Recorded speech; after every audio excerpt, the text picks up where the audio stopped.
For most of human history, an eclipse wasn't beautiful, it was terrifying. It was the ultimate sign of chaos. Imagine the sun or moon just vanishing from the sky. It was a source of pure primal fear.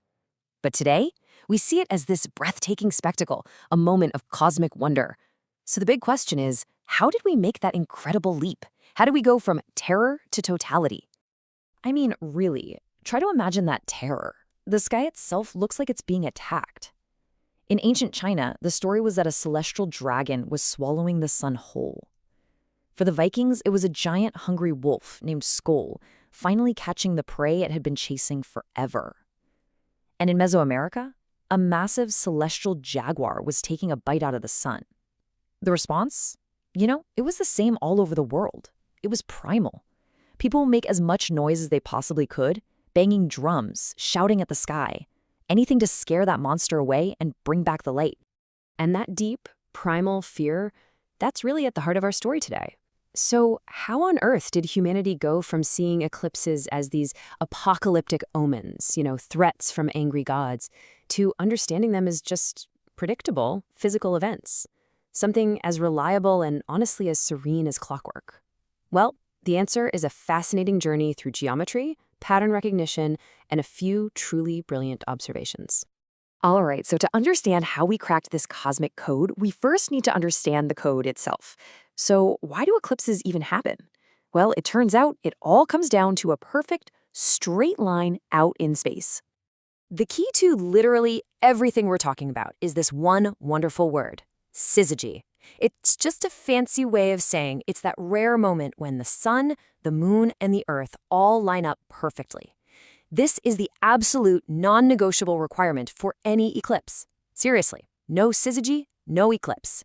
It's the one geometric rule you can't break for one body to cast its shadow on another. Okay, so this brings up the biggest question, right? If the moon orbits Earth every single month, why don't we get eclipses every month? Well, the reason is a tiny but absolutely crucial 5-degree tilt in the moon's orbit. Think of it like two hula hoops, one slightly tilted inside the other. Because of that little tilt, the moon's shadow almost always just passes harmlessly above or below the Earth. It's only when that perfect syzygy, that alignment, happens at the exact point where those two orbits cross that, bam, we get an eclipse. That little tilt is what makes them so rare and so special. And get this. The shadow that's cast isn't just one big blob. It actually has 3 different parts. If you happen to be standing in the faint outer shadow, the penumbra, you'll see a partial eclipse, kind of like someone took a bite out of the sun.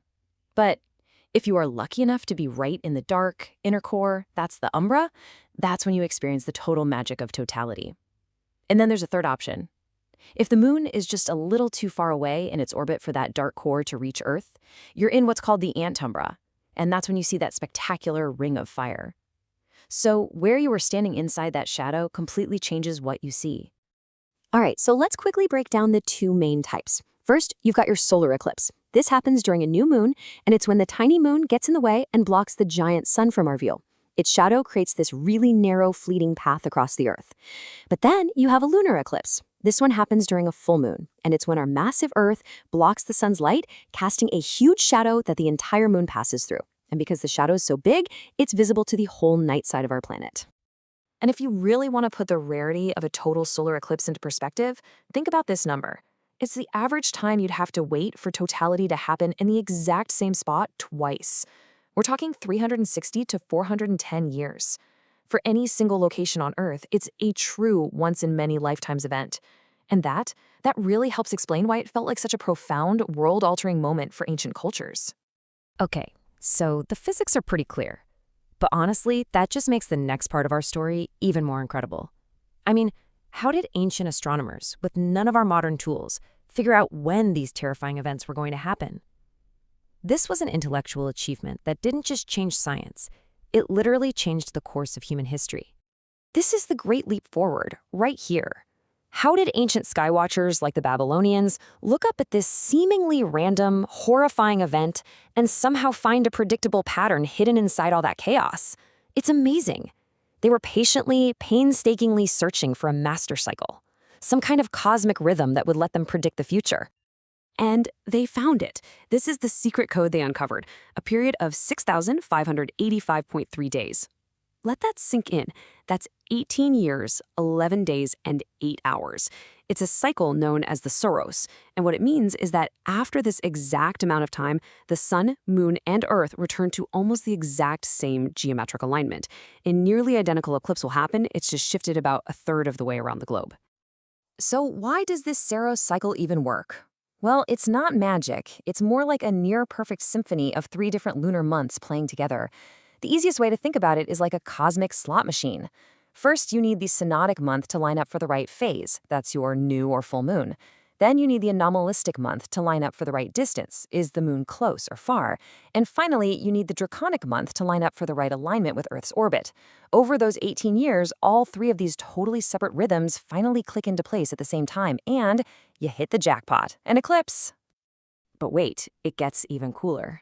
A Saros isn't just one cycle. It's a whole family of eclipses, what we call a series, and it lasts for over 1,000 years. A new series is born as just a faint, partial eclipse way up at one of the poles. Then, over centuries, that eclipse path slowly and predictably marches its way towards the equator, producing those spectacular total eclipses. And then finally, it grows old and fades out at the opposite pole. It's like this slow, graceful, cosmic migration across the face of the Earth. And knowing this code, it gave people incredible power. There's this amazing story about the Greek philosopher Thales of Miletus. He supposedly used Babylonian records of the Saros cycle to predict an eclipse way back in 585 BCE. Now here's the kicker. It happened right in the middle of a brutal, years-long battle. The 2 armies were so completely stunned by the sudden darkness, an event he had told them was coming, that they just dropped their weapons and declared a truce on the spot. Just like that, knowledge of the cosmos became a tool of geopolitics, a way to literally shape the destiny of nations. Eclipses also helped us understand our own world in a fundamental way.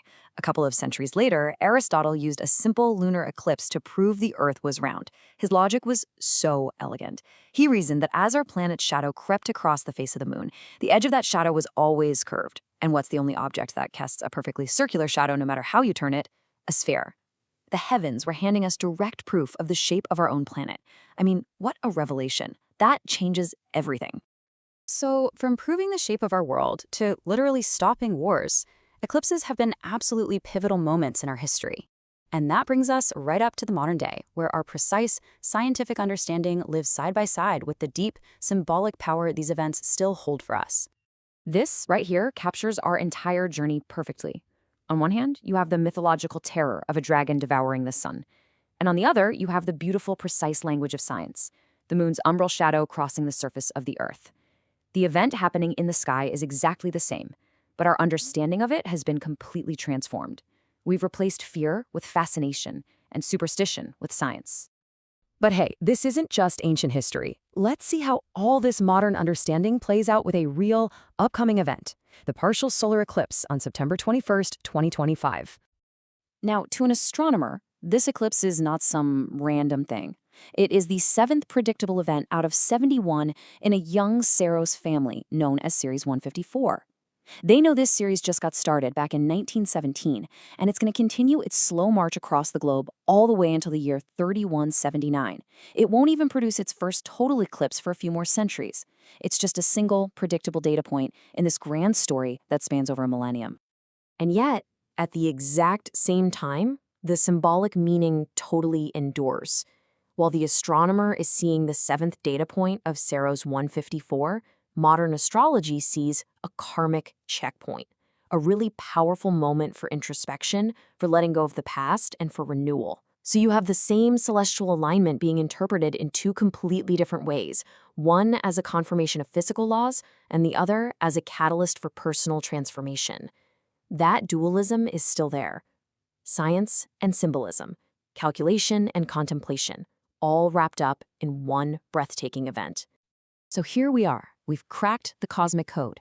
We know the geometry, we understand the cycles, and we can predict the fall of that shadow with absolutely stunning precision.